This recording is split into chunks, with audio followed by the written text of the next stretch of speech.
Hello, Eagles. Temperatures are dropping, pumpkin spice lattes are brewing, and the Eagle football team is winning. It must be fall. I'm Claire. I'm Raina. We have international disasters, local homeless controversies, sports, and a whole lot more, all this week on your Eagles Perch.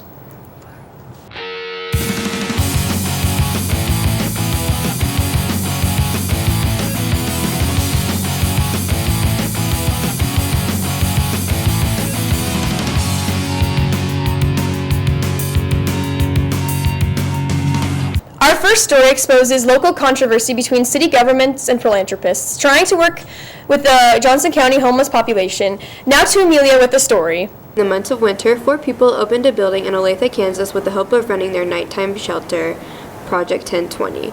People without shelter could come get a warm meal and a place to sleep, but it turned into a complicated issue and one that needs lots of explanation. Here's what we know to date. Have you ever heard of Project 1020? No, I hadn't heard of that yet. I'm new to the area. I just moved here in June, so I haven't really gotten familiar with what news stations I should be listening to or what newspapers to be reading yet. The issue with possibly opening a shelter for people who are homeless or need extra, living arrangements over by the Walmart by K7. I know it's a little bit controversial with some of the residents. I have not heard about it prior to just talking with you about it. Yeah. And that's unbelievable because I listen to NPR, I listen to like the local shows on NPR that discuss like Johnson County, Kansas City issues, and I really keep an ear out for things that help people in need. The city of Olathe granted the shelter the building to run their shelter out of. The shelter was open during the night and working to open a day shelter. At the time, the shelter would release the homeless during the day to safe places around the city like the Olathe Public Library. Some of the families and homeowners living around the library were upset with having the homeless so close. Sometimes the homeless would say things that might be taken in an inappropriate manner. Police officers and ambulances were there, and you're kind of assuming what's going on there. So, for some people, those type of things are not really what they want in their community. They want to be safe and secure inside their home, especially protect their kids from, seeing things like that. The population of the homeless also exploded in Olathe, so Project 1020 was taking in way more people than they had originally planned for. Some of the citizens of Olathe formed a petition to get the Project 1020 out of the building. You're going to find that the people don't disappear. Like, you're just going to have more issues. So for me, a well-functioning shelter is not a bad thing. Like, I can understand maybe the Johnson County bubble idea, we're like, we're more elite than some parts of Kansas City, and those people could go somewhere else. But that's at least as a teacher, that's not what we're finding. We're finding more kids coming from other parts of Kansas City here, and poverty, it doesn't disappear. I don't understand how we think we can just ignore it. People in need deserve help, but also because people who are not in need, it actually makes them safer when we are helping desperate people, because desperation is what usually leads to crimes or unsavory things going on in a neighborhood. So yeah, the more we help, the safer all of us are. They moved into Branches Church, where they were able to continue to serve the homeless community. Meanwhile, the city had a city council meeting about what seemed like stopping Project 1020. They wrote up an ordinance that, from the people who supported the shelter's point of view, said that they needed a special use permit to help 10 or more single homeless men. But when I talked to Ms. Amy Nassif, Chief Planning and Dev Officer, she said to me, all I was doing was protecting the network group, and that the ordinance does not regulate what churches can do. Finally, I got the ordinance and was able to read it. The following is from Chapter 18.50, Supplemental Use Regulations. Addition of a new land use category to assist religious networks provide holistic care and support to individuals in need.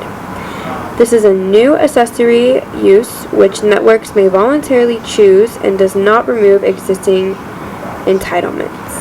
While establishing a homeless shelter for the city is complicated, opening your hearts and helping others is not.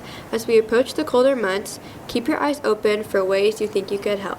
Scientists have warned us about climate change. Now we're seeing higher numbers of stronger hurricanes each year, and this year has been the worst. Paul shares this on our hurricane season. Hurricane Dorian has left a path of destruction along the east coast and the Bahamas. I interviewed some of the Olathe North staff members to get their input on Hurricane Dorian. One of the main exports from the Carolinas is pork. And when flooding happens there, which is a generally low-lying area for most of the Carolinas, it's going to hinder the pork production there, and so we may see a minimization in our pork products here in the Midwest. Otherwise, how it will impact us could be economy-based. We may have to send aid to help the Carolinas, but beyond that, just whatever exports come out of the Carolinas is what we'll see.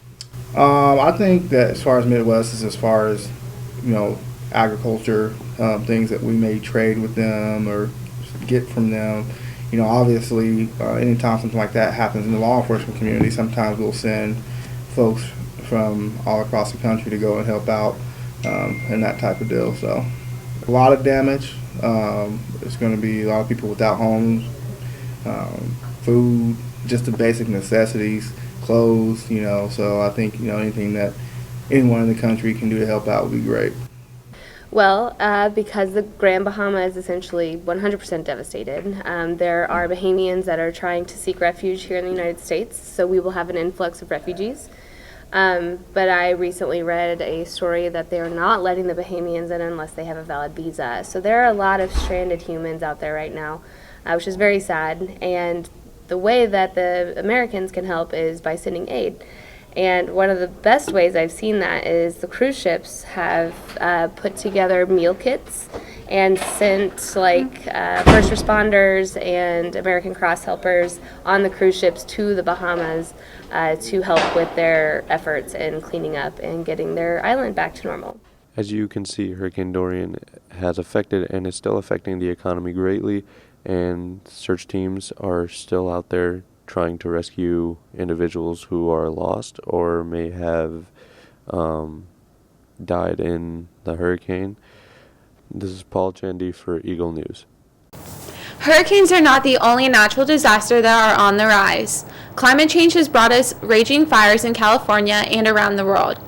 One of the biggest is in the Amazon rainforest fire in Brazil. The rainforest is 2.5 million square miles, and smoke and ash from the fire is affecting the atmosphere around the world.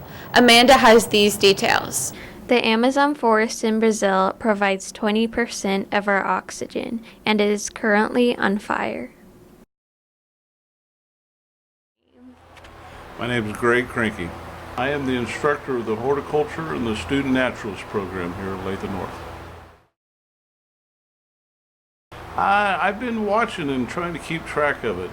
Understand that it is one of the most valuable natural resources we have on the planet. I'm worried about the politics and controlling the fire. There had way too many burns this year compared to the past, which most of them, a lot of them are intentionally set for agricultural purposes, but to me, it's also an indicator of maybe some more global warming, and they're not getting the rain that they need to, kind of like California. Well, the Amazon rainhole forest is one of the largest removers of carbon from our air, also the largest producer of oxygen. It is the main air filter for the world. And so when we damage that filter and that production, it's just going to increase the rate of global warming. People are not sure exactly how the fire started. Some think it's from weather, wind, and heat, and some people say they are sure that it was caused by humans.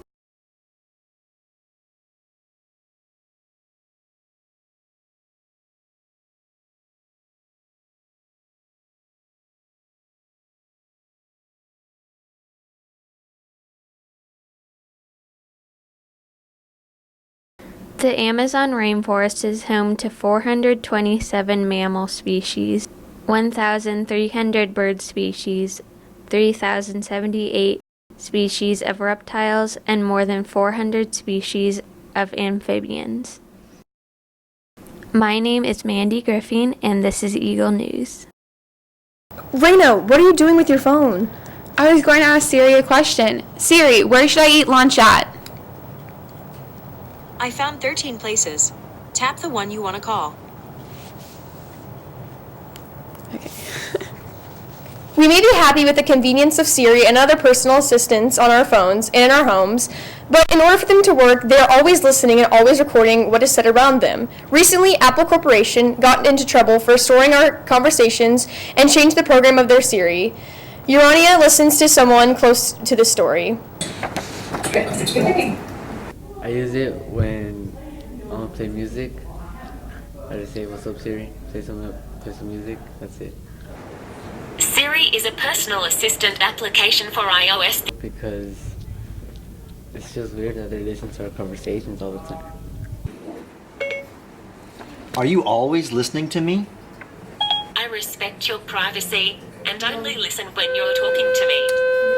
Siri, Hey Google, Amazon's Alexa, and other personal assistants are all part of our love-hate relationship with our phones. Claire has more.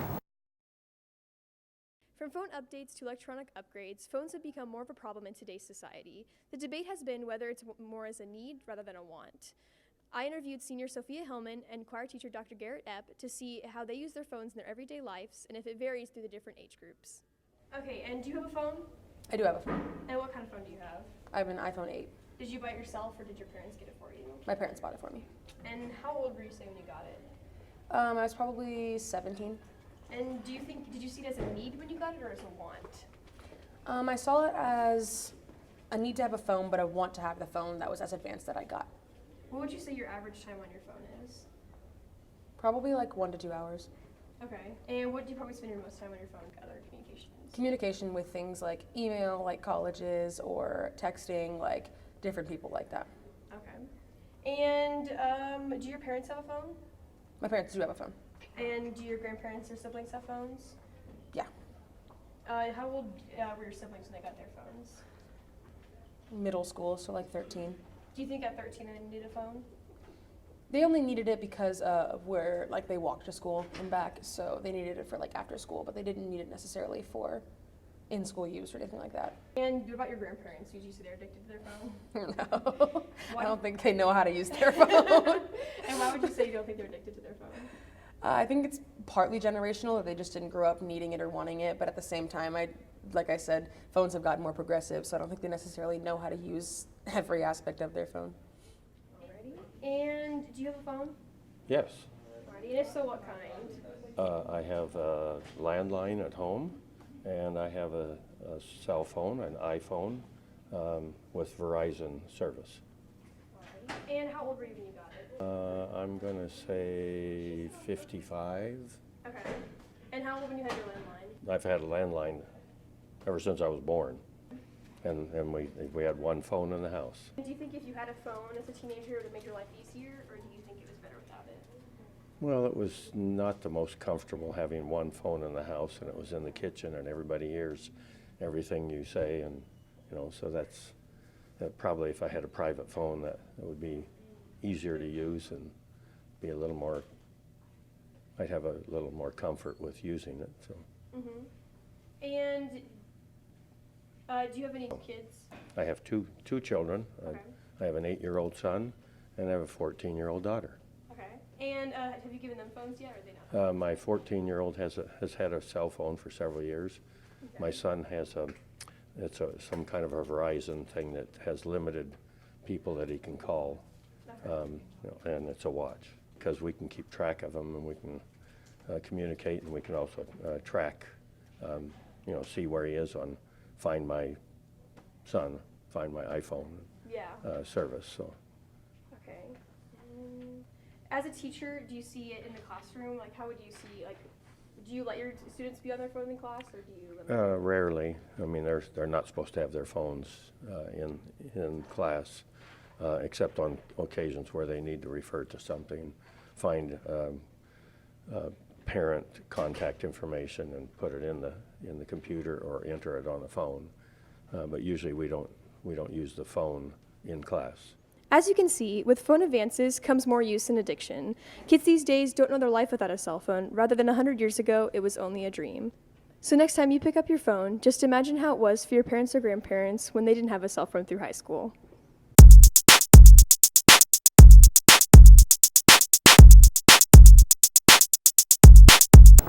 The world of video games has become highly competitive. This last summer, the blockbuster game Fortnite brought together the best players from around the world. The result of the newest and most popular competitive professional games out there, as Junior explains. Do you think $1 million is a lot? What about 2? Well, Fortnite gave away $30 million for their Fortnite World Cup. It occurred on July 28th and 29th with people all over the world competing for the top spot in solos and duos. 2 million people watched it either online or in person. And in solos, Sin Buga from the clan Sentinels took first place, winning $3 million. In Nyrox and Aqua took first place in duos, taking home $1.5 million each. The taxes in New York are pretty high, so they roughly got to take home about half of that. This is Junior for Eagles Perch. In the world of highly demanding physical activities, dance has often been discarded and disrespected, with the men getting the most of the hate. Recently, the kickback was felt on ABC morning news show GMA. Emery steps into the mess to bring us this report. Being treated equally in this society is difficult these days, according to Laura Spencer on Good Morning America. This made many people, including most of the dance community, frustrated from the rude comments.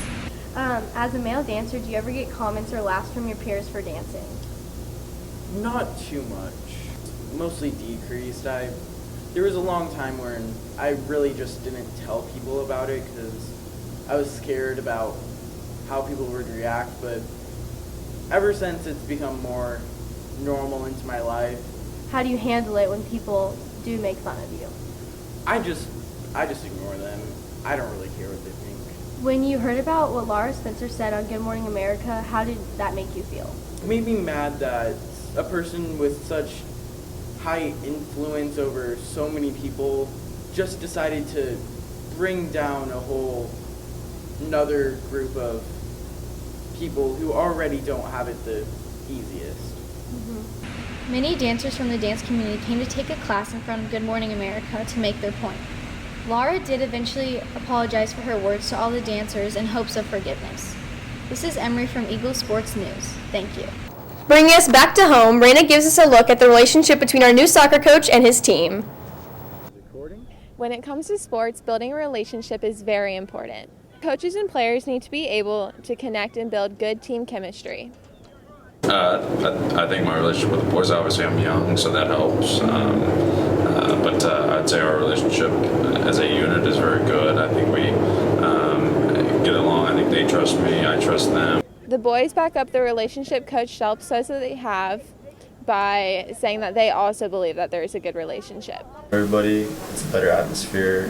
Coaches are more committed to us. He has taught us a lot more about how to play the actual game of soccer and like more passing, possession. The team believes that having a relationship with the fans is also very important, so they encourage all fans to come out to their games, especially the home ones. I like a good crowd. That's always nice, and a lot of fans.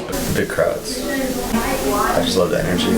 Home games under the lights. Raina from Eagle Sports News telling you to support the boys soccer team. Finally, the United States has been called a melting pot. Over the last few years, we've seen culture clashes, but we've also seen culture enhancement. The Quinceanera is another cultural celebration that families and friends can share in celebrating a young woman. Vanessa not only celebrated hers, but shares this perspective with us. In the Hispanic culture, there's a special tradition where girls turn into young ladies. What has changed over the years? Whenever girls have their quinceañeras, they don't have to find a suitable husband at their quince. If you were to choose, which one would you pick, the old or the new? The new. Girls can wear like whatever type of shoes they want, like you can wear like Vans or stuff like that. And you can like adjust your dress to how you want it to look and stuff. They don't really impact the tradition, they just like evolve them. Classy or over the top dress? Classy. Would it still be a quinceañera without a big ball gown? I feel like it kind of wouldn't because like the dress brings the whole quince together and it's like the center of attention. How has it grown in popularity? Or will it grow? I feel like it kind of won't because parents will end up start giving their kids like choices like whether they want a car or quinceañera, and people are going to want to choose a car instead of quinceañera. So like a lot of people aren't gonna want to have quinceañeras no more. But like at the same time, I feel like it'll also kind of grow, cause like if guys start having like quinceañeras too, like I've seen guys who've had quinceañeras, so like it could grow and it could decrease at the same time. A tradition where it has now been spreading because of multicultural friends and can be enjoyed by all. This is Vanessa for Eagles Perch. Join us next time for more on Eagles Perch. I'm Claire. I'm Raina. Bye for now.